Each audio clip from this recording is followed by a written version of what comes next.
The EP Podcast. Heard everywhere podcasts can be found, and always at theeppodcast.com.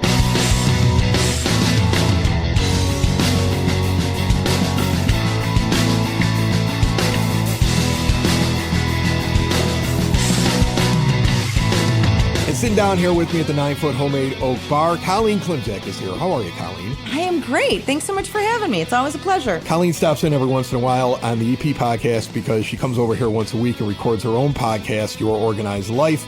Check it out. She's a professional organizer. We're not going to talk organization today. Okay. I'm not bringing you for that. I'm bringing you in really because I have an issue.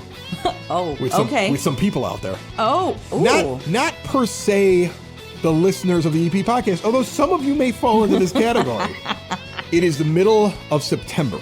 Yes. You are a highly organized person. Yes. You are somebody that has come in here before, and you're like that person that is prepping for things well in advance. When it is time for the holidays and you pull out your decorations, you probably have them labeled. You have them lined up in wherever storage spaces they are. Yes. You pull them right out. You know where everything goes. All of those things. Very organized thing. We've Of course. talked about that on this show. So explain to me this. Is it too early for Halloween decorations? Because it feels like it is, Colleen. You don't have yours up yet, do you? I do not. Okay, good. Because when September hit, giant skeletons started showing up on people's front lawns. They're ginormous. Today, just driving around They're today. huge. Just driving around today Yes. with a pen and an envelope. you've made a note. I wrote it on the back of an envelope. Okay. Just driving around in the made car a today, list. I grabbed a piece of mail that was in the car and a pen. You've made a list. And I started writing down intersections. There's an electric chair in the front lawn at 101st and St. Louis.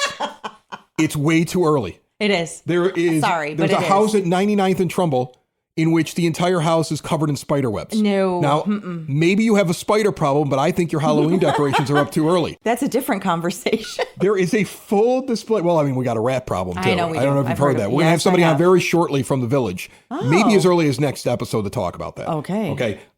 There is a full display on Homan, north side of Klein Park, Circle Park, if you're nasty. Yeah. It's full on. Everything's already out. It's been up for 2 weeks. I got to go that way when I leave here, so I'll check it out. If you go over where that new development is, where they're putting in the townhomes, which is starting to look really nice over there. Yeah, it really is. And you're right. I think right around, just down the block from it, I would say it's probably about 90th and Sawyer. Don't quote me, but it's right down the block from it at the curb. I thought there was other construction going on. Oh my God. On one of the houses until I realized that it was all fake tape put around like the murder scene. Oh, God. Because the Halloween decor, and I don't realize it because it's September and it's been in the 80s. It is 84 degrees as we are recording this. 88 is the high. That's ridiculous. Listen, I just want people to think about this for a moment. I think your Christmas decorations are up too soon if they're up before Thanksgiving is over. Absolutely. This would be the equivalent. Yep. Looking at the calendar right now, this would be the equivalent of having your tree up and your lights on your house in the first week of November. Which people do. But those people are crazy as well. Maybe. It's a little too soon. I think so. Okay. And people have the Halloween stuff up already. And so what I'm curious, and look, I get it. You love the holiday. You can't wait. You're going to Boo at the zoo, and you're going to Fright Fest up at Great America. Yes, your kid has 17 different outfits. Can't wait to wear them. You've got family outfits where everybody's dressed up and they coordinate with each other. None of us. You've got all of your Halloween parties planned, and you can't wait. You brought yourself a chainsaw this year. You removed the chain, and you intend to run down the street at the neighborhood children. I get it, and you can't wait, right? You're already watching scary movies. You're working your way through the entire Halloween series, and then it's on to Friday the 13th. You're pumped up, but you're a little early. That's all I'm saying. You are so early. You really are. And it kind of looks sad after 6 weeks. Well, you're going to get to Halloween and it's just going to look sad by then. I don't want to pick on them. I know, but that's me. Here's the thing. I love it. When we get closer, I'm going to want to feature people's houses. I want to go out and take a look at them. I want to talk about them on the show. I just didn't think I was going to be when it's 84 degrees. Well, and this is why I have you here. Professional organizer, folks. If anybody has their stuff up when it should be up and maybe is a little bit early because she's so organized, it's Colleen Klimczak, right? I would like some listener participation here. Oh, okay. If your neighbors have put their stuff up too early, Or let's say you're somebody who put it up too early and you want to talk some smack. Go to the eppodcast.com. Okay. And I would like to hear about your way too early for Halloween decorations that you have observed on your block in your neighborhood or that you've put up yourself because you're nuts. All right? And just get in there. Yeah, you could type me a message, but I prefer to hear from you. I like to, if you're going to tell me about it, I'd like to hear it vocally. There's a little microphone at the eppodcast.com. Nice.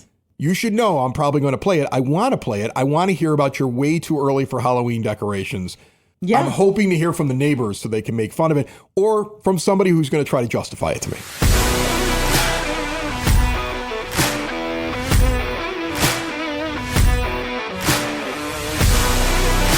The EP Podcast brought to you by the First National Bank of Evergreen Park, reminding you that your child's bright financial future starts with learning good money habits early on in life. Help them get ahead with a junior savers account from the First National Bank of Evergreen Park. My 9-year-old has a junior savers account and he earns interest on every dollar he deposits and can watch his money grow. Gets a little statement every month in the mail. He gets mail. Kids love mail. Show your kids how fun and rewarding saving can be and set them up for success. Stop in today in that iconic building at 95th and Pulaski. No minimum deposit to open one of these. The First National Bank of Evergreen Park, member FDIC. Sitting down here at the 9-foot homemade oak bar from District 124, which is doing so many amazing things. There's always changes each and every year, but there's some really interesting ones this year. Amanda Hattar is here. I'll introduce you first. You are their DEI coordinator. Is that correct? How are you? Yes, I'm doing well. How are you doing? Good. What is a DEI coordinator? So DEI stands for Diversity, Equity, Inclusion. And just to summarize in short real quick, one of my main responsibilities in the district is to facilitate our DELT team, which is the District Equity Leadership Team. There's 5 strands in that team, and each strand looks at their piece of work through an equity lens. So for example, we have a teaching and learning strand, and we view the curriculum, but we do it through an equity lens. And so that's one of my main responsibilities, is facilitating that team for the district. Okay, so there's a lot there, and yes. I asked you about an acronym, and you gave me another one. So yeah, sorry, which I love. I love that. It gives me something to unpack. So let's see if I get it, because if I don't get it, nobody listening will get it. Essentially, what you're trying to do is make sure that everybody is learning equally. Everybody's being taken care of on the same playing field. Is that the right way to kind of describe that? Yeah, exactly. So I think it's difficult to make sure each student has equal outcome, but what we can help do is provide them with an equal opportunity. So at least they start off with the proper resources from the beginning, and so we can facilitate their learning process even better from there. I'm going to have you introduce these guys because they're very interesting, and I've got some questions for you as well, but we've been hearing about them for a while because Central has 2 new deans. So who am I sitting here with? Yeah, these are our guys here. We have John Jensen and Jaimin Smith. There are 2 new deans at Central Middle School, and they've been rocking it so far, and they can kind of talk about that. Jaimin, you were a high school dean first, right? Welcome to the show. Yes. Yeah, so tell me, first of all, what the difference is going to Central compared to high school, because I remember my high school deans. I went to Brother Rice, and I had one that's still over there, Mr. Gleason, who my son now sees around, and he's not the dean anymore, but he's still in the building. And then I had another guy, Mr. Kerjasic, who used to stand on the roof with a walkie-talkie and watch us walk in. He was nuts. And so you could be a crazy dean, or you could be a buddy dean. What are you, a crazy dean or a buddy dean? I like to think I'm a healthy medium. Buddy dean, but I will go crazy on you. Is that a good description? I'm not sure about go crazy. You'll run into the brick wall. Right. Well, I would imagine it's also different, jump in. It's also different when you have boys and girls. Like what I just described was an all-boys school. So an all-boys school, the deans can just they can be harsh. You can be a little harsh in an all-boys. Guys can take it, right? You get both groups in there. It's different for everybody. So what is that like? There's every place has a culture. Okay. And so when you have a co-ed school, being an administrator, period, is all about, it's a balancing game. It's this constant game of trying to understand what works for individual students. You really have to kind of understand who you're talking to, know a little bit about their family dynamics, and kind of understand what's the best way to move forward and engage with this particular student. Some students are very difficult to deal with, and they may be a result of some instability at home. Some of them have a very hands-on family, and generally when you see situations like that, it's because what it causes is students to react and interact with adults or their peers a lot differently. It's one of those things where, like, I think as you get older, you realize that you don't know what everybody else is going through, what their story is, where they came from, how they got raised, where they may have run into some roadblocks. And you guys, it sounds like all three of you are trying to find a way to kind of help everybody navigate to a point, because, you know, when you're at this age, especially over at the middle school, your book is not written yet. So it's probably a good thing to try to get everybody, you know, who might be having an issue, there's a problem, got to get back, got to get even with everybody else. It's good to have somebody that can do that. Your sports broadcaster friend here next to me, I'm joking with him because he had to wear the headset. Yeah. Why don't you tell me about the Watchdogs? Because I hear is this a new program, Amanda? Is that what it is? Yes. Okay, so what is this? So the Watchdogs is something, it's an acronym, another acronym. Another acronym. You guys, D124's got a lot of acronyms. So DOG stands for Dads of Great Students. Okay. So it's an opportunity for dads within the community to kind of jump into the school, take that leap into their child's education directly, and see kind of what's going on within the building, what's going on within the classrooms, and check in with their student individually, but also kind of make that broad connection to all of the students throughout the building. Like how Dean Smith and Amanda were talking about here, that we're trying to make sure that every student has an equal starting point within the building, and not everyone might have that connection with a strong male role model in their life. So it's a good way to get someone into the building that they can build a connection with outside of just the educators and administrators within the building. I love how you just called him Dean Smith, because I didn't put the connection together. He's got the name tag, and now I'm like, oh, he's got the same name. If you call him Dean Smith, it's the guy from North Carolina, the basketball coach. I love that. That's awesome. All right, so time commitment for that, the dogs. Like, first of all, I think if I were a dad and I had a kid in the school, I would definitely want to be a dog. So what does it take to do that? So it really is an individual choice. It is one day at least you can sign up for. You have the option to sign up for multiple days throughout it. So you do have the opportunity to come in within the morning. At that point, you would be given some different type of job assignment. It could be helping with student control in the front. It could be helping with the cars going by. It could be something else within the building. From there, you would go into your individual child's classroom for that first period. And then throughout the day, you'd be placed throughout the building, maybe doing hall monitor. You could go into the lunchroom and help with the lunch staff and supervision. Just different things throughout the day to kind of get that parent throughout the building to see multiple facets of what's going on and not just one thing. But then they get to finish and wrap up their day again with their child. So there really is just a full day commitment they can do, but they could sign up for as many days as they would like. You know, when you start a new job, and I've started many of them in my life, several different radio stations, a couple different professions. Hopefully I never get fired from this one, but I'm the boss. The thing that always happens is you almost get like a mandate by your employer, especially when it's a brand new position. So was yours, is it a focus on discipline? Is it a focus on support? Is it a focus on this dogs program? Like, what did you feel when you were both brought in? I felt an incredible sense of support. It was very overwhelmingly welcoming for me and Dean Jensen. And what you guys are looking to do is give support as well. Yes. So that's deans always have two roles. Yes, we're responsible for kind of scaring the hell out of them, right? Yes. That's what my deans did. You're responsible for kind of dropping the hammer and disciplining students, and nobody really likes that. Nobody really likes to have to admit that they were wrong and that they made some type of decision or may have had some type of action that resulted in them being disciplined in some type of way. But you also have to level it out with the level of support. We always, my last boss always used to say, what interventions have been put in place for this student before we go this direction. And so I think that was always something that's always stayed in the back of my mind.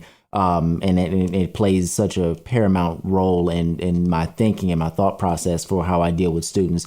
What can be done to support this individual student yes, they get consequences, but after the consequences, then we put together a support team and we talk about what's the best way forward for you moving forward in our building. Yeah, and that's a big thing that when I talk with students, and even if there's a consequence that comes with it or not, at the end of the day, just kind of communicating with them and letting them know that we're here to help you. If it is a consequence that you need, it's not something that I feel like we're doing in retaliation of behavior. It's to help you learn and teach you in that process of this isn't something that we're going to do here anymore at CMS. Right. And we're going to kind of continue to support the other students within the building by having this repercussion. Awesome. Amanda, back to you. I saw that District 124 is getting involved. I don't know if you've already been involved in it, but Special Olympics, I saw something recently. Yeah. I have a friend of mine who actually is the co-host of my White Sox podcast, Sox in the Basement, and one of his kids participates in Special Olympics. So I'm curious, what is the participation level here with the district, and what are you guys doing with it? Yeah, so I think overall our district does a great job of fostering a sense of belonging for everyone, whether it's the student level, the staff level, parents and community members.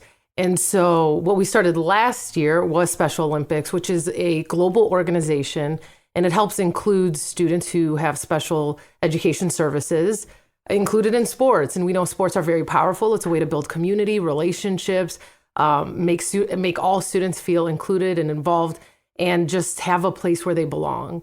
And so that's what we're focusing on. That was, it started last year. We're doing it again this year. And we had 53 athletes last year. So we're hoping to increase those numbers this year and just keep it going every year. Is it all track and field? Or like the way my buddy describes it, it's more stuff like that. So it's individualistic.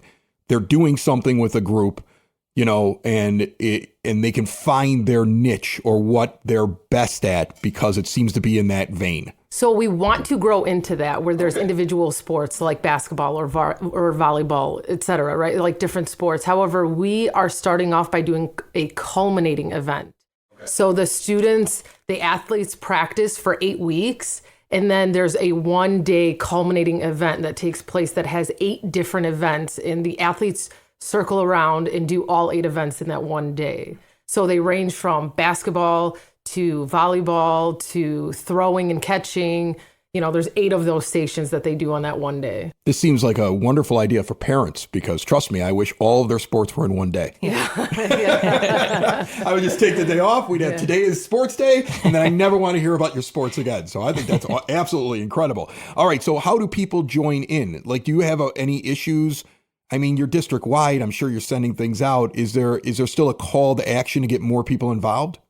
So we are strong with our 53 athletes from last year, but I think the more students that join, the better, always making it an opportunity for those students. And so starting, I want to say in January is when I'll start rolling out information on Special Olympics for this year. All right. So January will roll out. So then I would assume it's a spring actual event type thing. It starts in March for practice, and then May is the culminating event. All right. Hispanic Heritage Month. Yes. That's what it is right now. I can tell. There's a lot of cars driving around with flags. That's how I always know that this is the month. So what is the district doing? Yeah, so Mexican Independence Day is coming up. But the district is doing a lot. So we have 4 elementary schools, obviously, and 1 middle school. And we have students or teachers in ELA classes and history classes that are doing presentations and teaching about historical Hispanic figures. We have scavenger hunts going on. We have ofrendas being built in the buildings for display. I know we have BPAC, which is another acronym. There we go. It's our bilingual. I love it. You guys have so many acronyms. What's this one? It's a bilingual parent advisory committee, and they're setting up for Day of the Dead and just the celebration of our Hispanic figures. So something to look out for. I think these things are cool. I mean, I notice sometimes people like they hear the DEI thing, and you have to know this with your title. Somebody's going to get like triggered by that. Like, what does that mean? Yeah. Like they're going to get, And to me, I look at it as I went to St. Denis Grammar School over 83rd in St. Louis, and I didn't know anything about any other culture until I got older. Mm-hmm. I didn't learn a thing. I went all the way through the 8th grade, and all I knew were the Irish and little German, little Italian like things. But I mean, I didn't meet a lot of other people. I didn't know a lot about other cultures. And in reality, I probably didn't have a good worldview till I got off to college. And when you think about that, that's pretty crazy that some people make it that far without learning about other cultures and how other people live and, different family structures and things like that. So I actually applaud this. I think it's a great idea to bring in all these things. So you're doing this month now, but I would imagine on the calendar, you have different things all year long, correct? Oh, yeah. Yeah, there's Native American Heritage Month. There's Black History Month. I'm even right now planning on doing a cookout for Juneteenth. And, so we're thinking ahead, and that's all the way in June. So there's going to be something every month that happens. That's awesome. Well, I would imagine you get a lot of people that have ideas for you. Yes, and that's where that DELT committee that I mentioned earlier comes into play. They're the ones that help. There is a strand on that committee. It's called Family as Community Agency, and they're the ones that come together and brainstorm these ideas for these events. All right. And if somebody wants to be a part of that, reach out to me. How do they do that? My email. The website? My email is like the perfect spot, and then my last name, Hattar @d124.org. All right. Shoot her some emails. I expect and for Watchdogs, we're still recruiting. And you don't just have to be a dad. You could be an uncle. You could be a grandpa. So we're still recruiting for Watchdogs. You're still recruiting for that? Yes. Okay. Well, then definitely people should get involved in that. Yes. Okay. I mean, that's the thing. If you're not willing to be a participant, you can't be that upset because it's a community thing. It takes a village. Okay, that phrase has been around a lot longer than anything around here. It takes a village, and I think that's a great thing. What you guys are doing is really interesting over there at the district. There's always some really great ideas that are coming out. You're always trying things from a different angle, and I just love it, and I love the fact that Evergreen Park has this district taking care of their kids. Thanks so much. Thank you. Building relationships, supporting the community, and service. These are the things that Country Financial stands for. They're more than just an office you may pass by as you drive through Evergreen Park. They're neighbors who lend a helping hand and support the fabric of your community, including charitable organizations, sports, financial education, and civic organizations. And since Country is already your neighbor, they want to get together and chat. Call your local Country Financial representative, Mike Thauer, today at 708-425-1559 to talk about the things that are important to you and how he can help you protect them.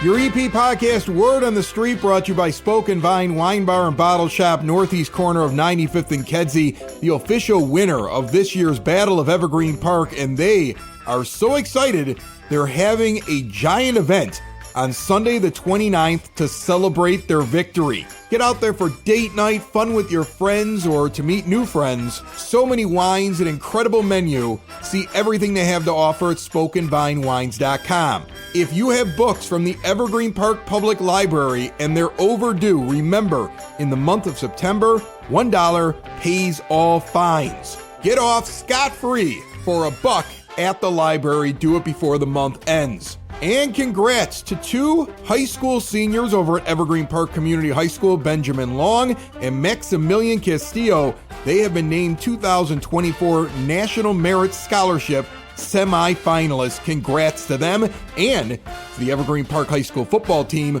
who won against Oak Lawn on Friday night. They're 2-1, and head coach Jim Ramazinski will be again on Football Friday on the EP podcast on this feed where you're listening right now later on this week. The rest of the word on the street, I'm going to throw it out to myself on location at the Evergreen Park Community Center as we get ready for Oktoberfest and some other great things coming from the rec department.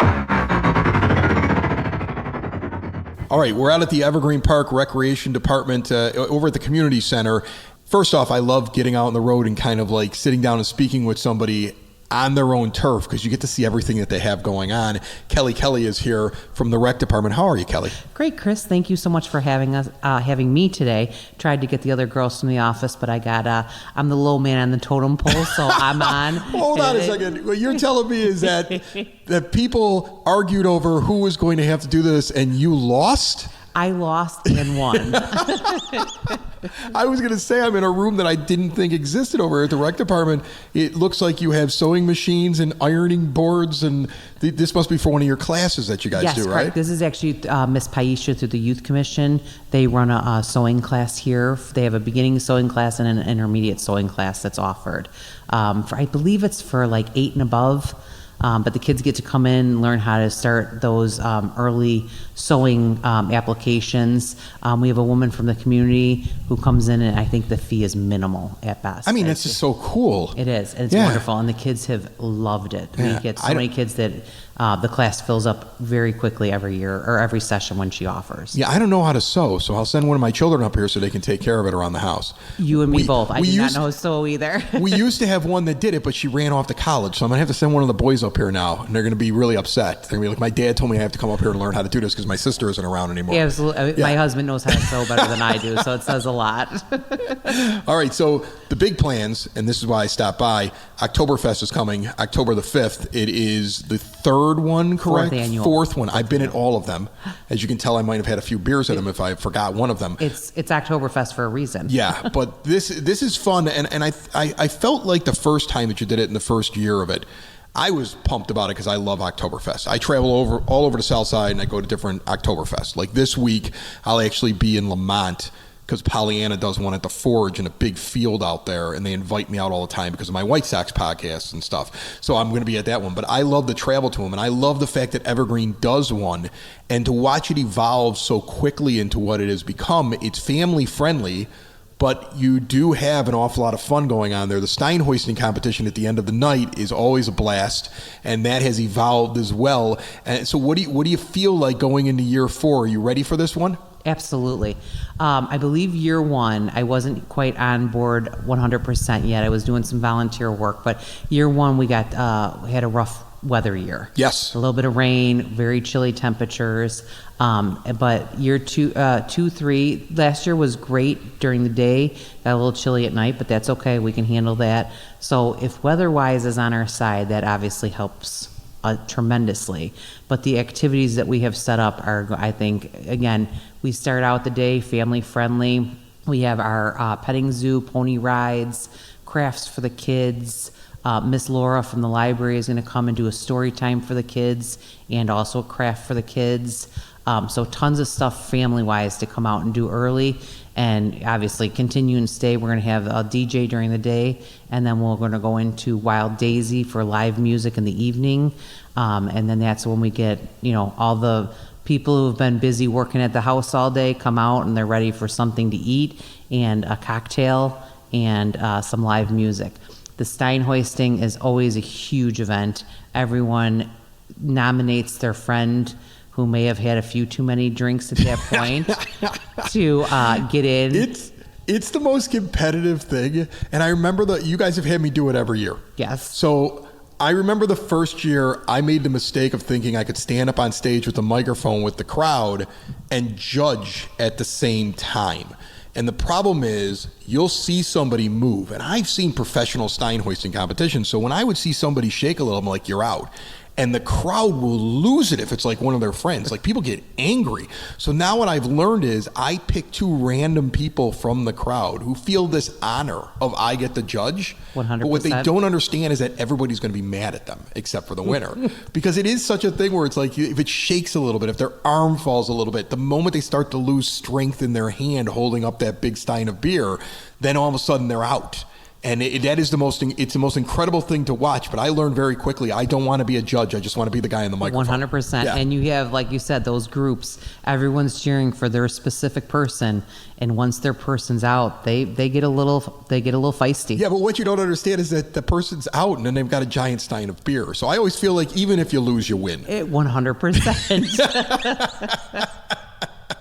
So this event, I mean, again, it's a fun event. You get a lot of people that come out to it. And yeah, we usually have about 1,000 people that come out. We have amazing food vendors that are going to be here. We have... and it's centered mainly around the community center. That's Correct. just off of Klein Park, or Circle Park as some people call it, right on 97th. But then you also have things that are going on in the park, like you said, with the petting zoo and stuff. Yes, correct. So and then we'll also have the Touch a Truck, which will be our fire department, police department, street department will all bring out trucks so that the kids can go in, see the insides of the truck, kind of get the inner workings of the trucks, which the kids absolutely love. We'll have face painting here at the community center. And then we'll have our blow-ups. We'll have a couple different blow-up obstacle course for the kids, and then a couple jumpies for the kids. And you've got a lot of food that comes all the time to all your events. Tons of foods, yes. Right. So you got a lot of food that'll be coming up. Do you know who the vendors are? Yes, off the top right of your head? now. So we're looking at right now. We're going to have as always, a huge crowd favorite is going to be the fire department. They'll be here doing their brats. We haven't got word yet on corn. They were waiting to see what the amount of corn that they could get, if they could get it in a bulk amount, they were going to do it. So we're hoping on that. We'll have Miss Paisha from the Youth Commission. She will be doing hot dogs, chips, candy, popcorn.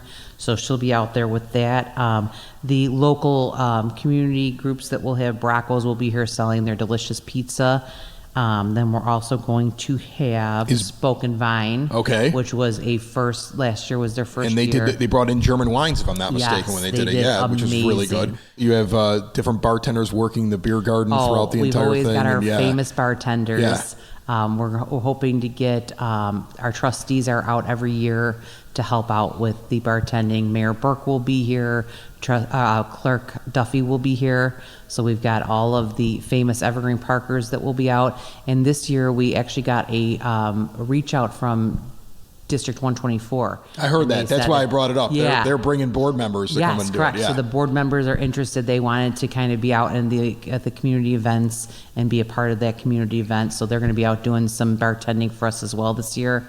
And again, these kind of events do not happen without our volunteers. And your sponsors. You have a lot of sponsors. And this year, you have something new. Your top sponsors, the big money sponsors, one of the incentives is they get to come on the EP podcast. And they get the full treatment. They get a 15-minute segment to talk about what they do, what they want to promote, and that's one of the things. And I think you have 3 of them so far. So you're filling up my guest list, which I love. Absolutely. So this year we were kind of looking over our sponsorships and kind of figuring out how could we promote getting a few more sponsors in, and we didn't have really anything that denotated the idea of getting that $1,500 sponsorship that would really kind of put you in that special category. And you're like, who can raise some money? We'll put them on the EP podcast. That's exactly what we thought. And it's worked so far, Absolutely, which is nice. There you go. Yeah. So we did. We've gotten some sponsors that have come on.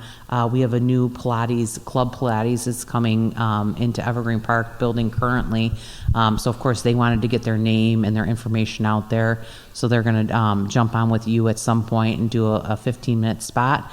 And again, if there's anyone out there who's interested and would like to do this as well, we would love for you to reach out to us. We're eprecreation@yahoo.com. Send us an email and we will get you information on the sponsorship and how we can get you set up with Chris to make sure we can get you on a spot with the EP podcast, which we know everyone in Evergreen Park and far beyond listens to the podcast. So it's a great way to get your advertising done and not at a minimal cost. Kelly, you're hired. All right, we got about a minute or so here. Run down for me again. October the 5th. This is the Oktoberfest. Make sure you're ready for it. If you want to do a sponsorship, reach out like Kelly just explained. And remember, you can go to the Village website to find her as well. You can rewind this podcast because it's on demand, so it's not like if you missed it, you can go back and you get that information. Anything real quick you want to tell me that the rec department is doing here in the next month? Yeah, we've got a couple new programs that we're getting ready to launch this year. We've got Zumba, which we had in the past, but we've got 2 new instructors who are coming on. Super excited to get. We've got a low impact for our seniors or people who are just getting back into the exercise world, and then we've got a high impact, which is for those people who are really, already into the exercise world and ready to rock and roll and really get that high impact fun going. Then we also have a Qigong yoga. which is very similar to Tai Chi, which we've had a ton of residents that have been waiting for Tai Chi to come back. Our instructor was injured a while back and hasn't been able to come back. But Gail Morales, who is one of our yoga instructors, is going to start the Qigong yoga, and she does an amazing job. And like I said, if anyone was looking for Tai Chi, this would be a great way to come back and get into that movement. Awesome. So, yeah. All right. And then you can get to the village website to find all the stuff that the rec department is doing. Absolutely. evergreenpark-ill.com. And Kelly, I appreciate you giving everybody all the information about Oktoberfest and having me back, because I do love the story. Like, you guys ask every year. You send me an email every year. Do you want to go? And the way you ask it is if I'm doing you a favor. You're doing me a favor to be a part of it, because I love this activity. We are happy every year to have you, Chris. And whenever you are available, it makes us very happy. So you are. It's equal. We're definitely getting a lot out of you being here as well. So thank you. Awesome. We'll see you on the 5th. Sounds great. See you. It's the EP Podcast. All things Evergreen Park. It's the EP Podcast. Evergreen Park.